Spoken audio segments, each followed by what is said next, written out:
So you guys were I'm hearing a lot of you guys wanted a theme song shortened, so here we go. This girl reviews movies, games, and books. Sometimes she plays them. So does that. And when she does it with the cat, does that make her crazy? Does that make her crazy? Probably. So it's shorter. There you go. Crazy Cat Lady or Martha Butler does not own any trailers or pictures. I use them under fair use, educational, for education and entertainment purpose. Hi everybody, Martha here. So today we're doing how about do this little one out or the order that I usually do, but this is for Stargirl, season 2, episode 8. So this one was technically, I would say, both Rick and a Beth episode. We finally, Rick hasn't got much development during this season. Lately, all we've seen for him is going back and forth from being Grundy, and in this episode, and when his teachers comes and apologizes and tells him apologize for thinking he cheated, and she brings a bunch of brochures about college and stuff like that, while his uncle kicks him off her property for trespassing. I mean, he is really terrible. It doesn't make you feel sorry for what happens to him later on in this episode. It makes you more feel sorry for Rick. So, I don't know. I do believe that his uncle deserves what happens to him, but not in the way it should not have been by Rick. It should have been done by somebody else that would not get that person in trouble. But Rick storms off after this, after he picks up all the brochures that his uncle drops up to the ground, and then he goes and sees Grundy after he brings him a bunch of apples, and he tells Grundy a story about his uncle bringing home a pit bull, and about him treating the dog badly, so it'd be a fighter dog, and how Rick takes it to a new home, so it would be treated right, and it would have a better life. And they're eating apples. Rick thinks that Grundy's not understanding him at all, but Grundy does something here that's pretty sweet. He pats him on the back, and then hands him an apple. And I think that's him showing that he does care, that he does understand. He just probably can't talk. So then Rick decides to leave, and he sees a bunch of hunters with guns coming to go and look for a bear, which is Grundy. And they think that he took a girl, so he calls Courtney and Pat about this, and they had to explain that Grundy's out there, and Pat and Courtney don't understand why they did not tell him. They think Grundy's just a monster. While this is going on, Beth is being having a whole entire a dream effect.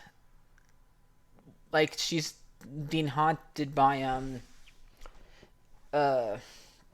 Eclipso, and it's something right out of um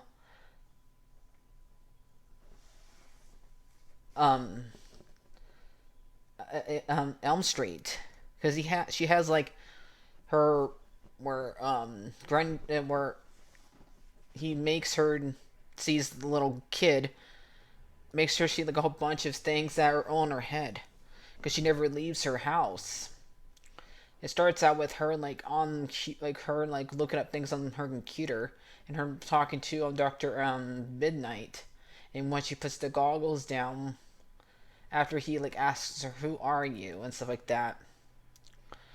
and he explains to her that he's in the shadow realm, the shadow, like the shadow part of there. And once she puts the goggles down, we see Eclipso inside of her, like show up on her computer screen, and we see like her parents come in with a bunch of food so they can have a conversation, like why they getting divorced, and they basically blame her, and she sees magnets in the food, and so she drops in, storms out, and goes to Courtney's house, and then she meets the little boy that Calypso is pretending to be, and he has the goggles, and he's like running around the house saying that you're not chosen, you're not, you just stole these goggles, you're a liar, and he's and making fun of her color too, and stuff like that, saying he's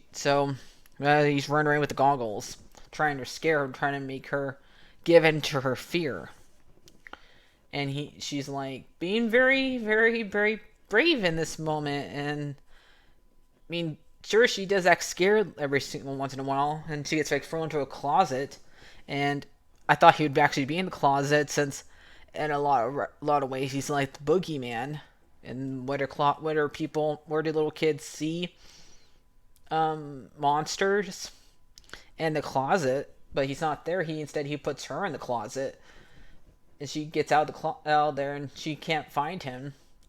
And he like jumps out the darkness at her, and he like tries to reach for the goggles. And we do like see a event where she sees the first versions of Starman, Wildcat, and Hourman, and they're all asking, "Who are you?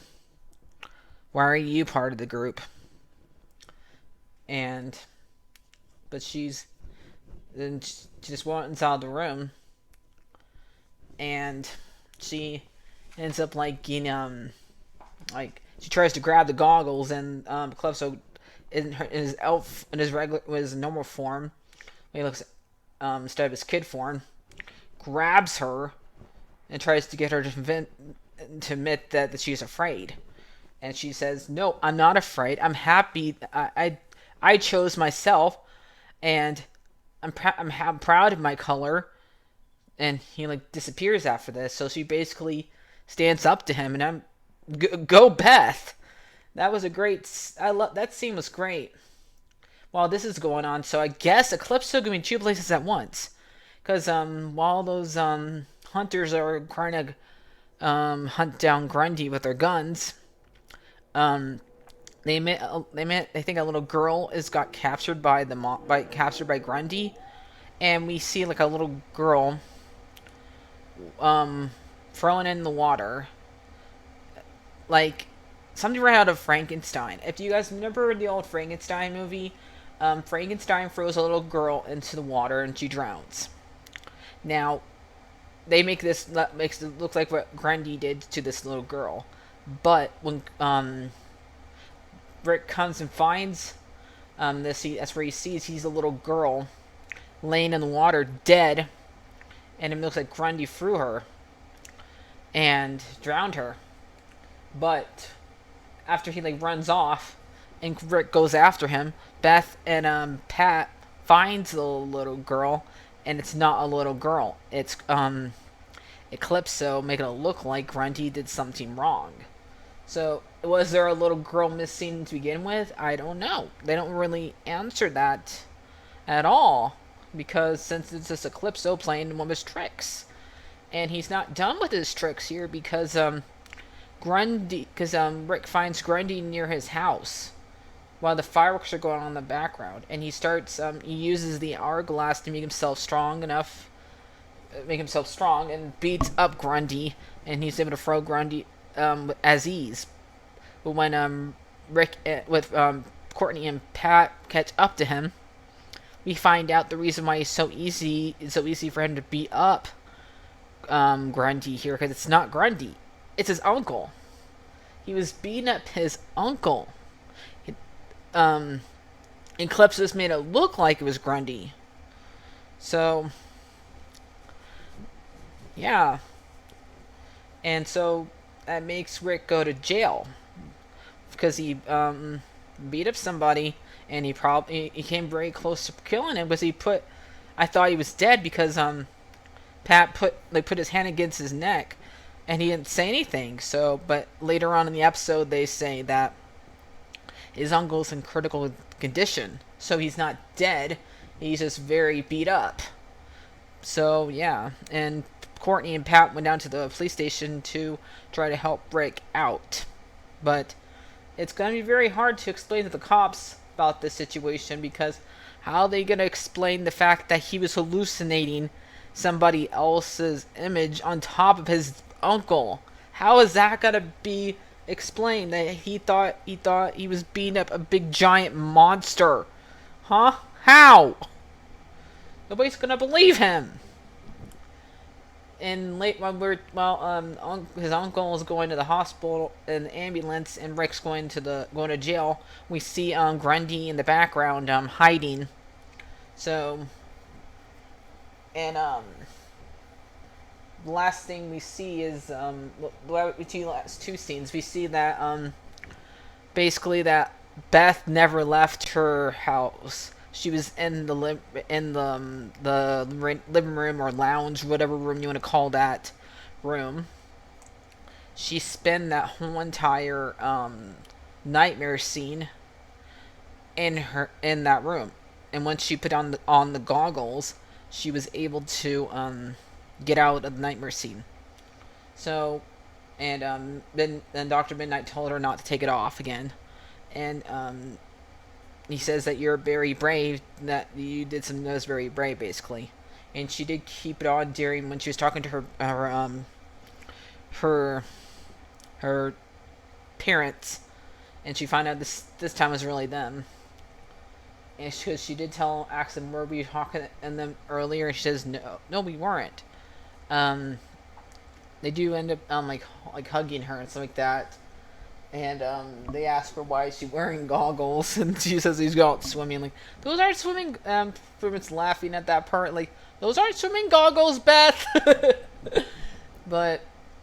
And we see Mike and Barbara talking about what's going on with Rick and stuff like that. And I like the fact that Mike calls Barbara mom here. That was pretty sweet. I mean, this episode was great. I liked it. There was a lot of dark scenes in it, so I'm gonna have a hard time picking a picture since most of the pictures I would probably pick or be in darkness. So, but I liked it. I'm gonna give this episode a 9 out of 10. I'll see you guys later. Like, favorite, and subscribe. And bye-bye.